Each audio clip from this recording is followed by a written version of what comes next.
Hi guys, today we're going to react to Pluvia by Saki.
This is a BuyMeACoffee request from Jane Sharp.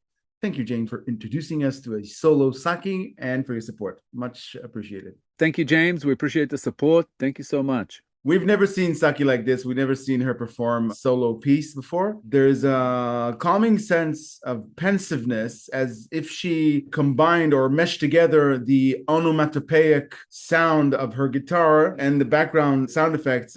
Pluvia means rain, and the way she plays the guitar, at first it sounds like raindrops, and so she, as I said, meshed together the pensiveness where your mind wanders as you listen to the rain. There's a calming effect listening to raindrops, and you start thinking about things. I think that's what this piece tries to surface. We didn't mention it before, but it has no lyrics. It's an instrumental, and I don't know if it's the vibe that she intended to deliver, but that's what I'm getting from it. It's a beautiful piece so far. It kind of hit me that I've never seen Saki this way. It's a very refreshing experience. It is not only that we're seeing her by herself, this is a very or completely or far removed from Nemophila style. I think it might be where Saki's influences lie, maybe, as a guitarist. I think she's kind of given Asterism a run for their money here. It's really, really cool. It's a really, really nice instrumental piece. But more than anything, you know, we've always talked about how the Japanese musicians that we're hearing have brought back metal and hard rock and this and that. But here, it just sort of came to mind that what she's bringing back is those solo guitarists who used to be around and release album after album, and they were fantastic, you know, like Steve Vai and Joe Satriani and Tommy Emmanuel and even Dave Stewart from Eurythmics with that, you know, Lily Was Here hit that he had. So it's kind of just brought all that back into my mind while we were listening to this, and I'm thinking, wow, it just sounds so cool. I forgot what it's like to hear these types of instrumentals from solo artists. So yeah, beautiful. And like you said, Pluvia means rain, and she's got this whole rain, you know, theme here. In the beginning, you could hear the raindrops in the background, and she's playing with that. The forest, the surrounding and all that. I mean, later we see her sort of indoors, but there's something of maybe an outdoor feel to this track. I'm not sure exactly how it made me feel, but there's something to what you said. It kind of make you ponder life in general, I guess. It's evoking all kinds of different feelings in different directions, but it just sounds so cool. So far, I'm loving this track. And we didn't mention it, but she looks different than the way she did when she was with Nemophila. It's safe to say that she's reinvented herself.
Cool.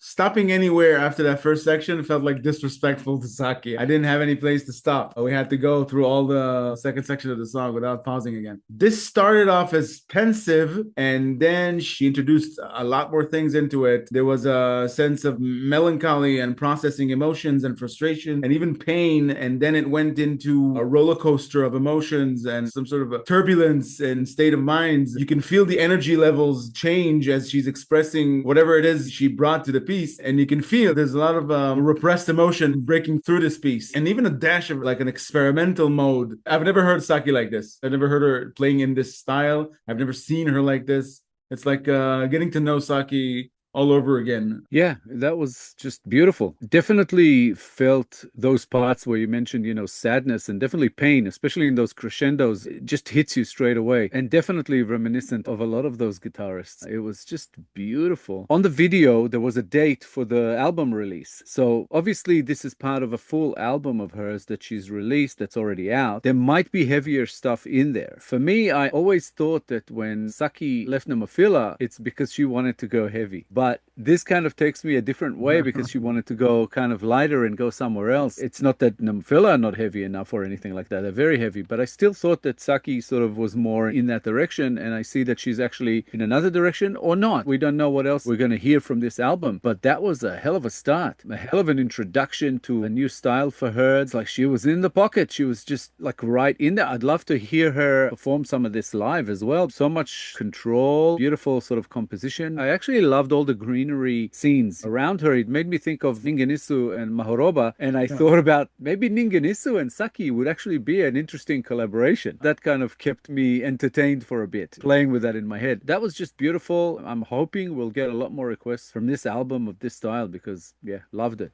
Yeah, seeing her play solo for the first time kind of makes me realize what I haven't thought about so far. Saki has a lot to say as a solo artist, and seeing her in that greenery, it's a very subjective interpretation, but it looked like she's setting roots, like she was a tree, like she was a part of the scenery. She's burrowing down the ground and setting her own roots to do her own thing on her own. Could be easily wrong about this. I know it's kind of far-fetched, but that's what it made me think about. This is a side of Saki that I never knew existed, both the prowess and the type of music that she plays and the emotional impact that she delivers. And I'm just as curious. I want to see what else she got. There's something to what you just said and about nature and roots. And I think maybe she's saying that this is her nature. She's kind of going to where she feels she belongs. Potentially, maybe that's the symbolism in this music video and with this piece. Perhaps the rain element and the sadness and pensiveness, as you put it, that kind of goes along with it has something to do perhaps with her breakup from Nemophila and all that. Maybe she is documenting it in this. Anything's possible. I really like this direction for her. When we became really familiar with Nemophila, and I remember how strange it was for me that Saki left, because we are not in the know of their decisions to leave or to stay or to join other bands or to start a solo career. But this is the first time where I'm presented with a former band member of a band that I follow who left to embark on their solo career, in which I understand why they did it. Just from this performance, I get it. I get why Saki possibly wanted to embark on her own journey. She has different things to say than what she would have had performed if she were to stay with Nemophila. Yeah. It's funny, it kind of made me think about almost all of the bands that we have covered had someone leave at some point. From Baby Metal to Nemophila to Love Bites, it's just one of those things that seems to happen a fair bit, which kind of makes you appreciate Scandal a hell of a lot, for being in the same lineup for such a long time. But yeah, I agree. I think she's kind of planting a flag with this one. She's saying, this is me, this is what I've always wanted to do, this is what I'm going to do. I think I agree. I totally get it. It's something she wanted to do on her own, I think. I never really begrudged her leaving Nemophila or anything like that, because I don't know the reasons behind it and if there was any animosity between the band and her. I'm not sure even now, but I think perhaps both sides are all the better for it, because if her heart's not in it, it's best that she goes and does what she wants to do. I'm loving this for her. That is really cool. I think this is the first display that we get to see the sequel of a departure of a band member. We usually get to see a band dealing with the departure of one of their members, either by replacing them or with a smaller lineup, like Nemophila. But this is like the other side. We get to see what members do on their own after they leave a band. And leaving a band is a big deal when you think about the portion that it takes from their lives. It was their trajectory at one point, and Saki was part of Nemophila. So the thought processes are kind of clear in this specific case. So we get to experience that. I'm the most curious I've been about Saki since I've heard she left Nemophila. So that's it for us for today, guys. Thank you for watching, and we'll see you next time with another episode. Bye for now. Bye, guys. All right, I gotta go. I'm late for astronauts class.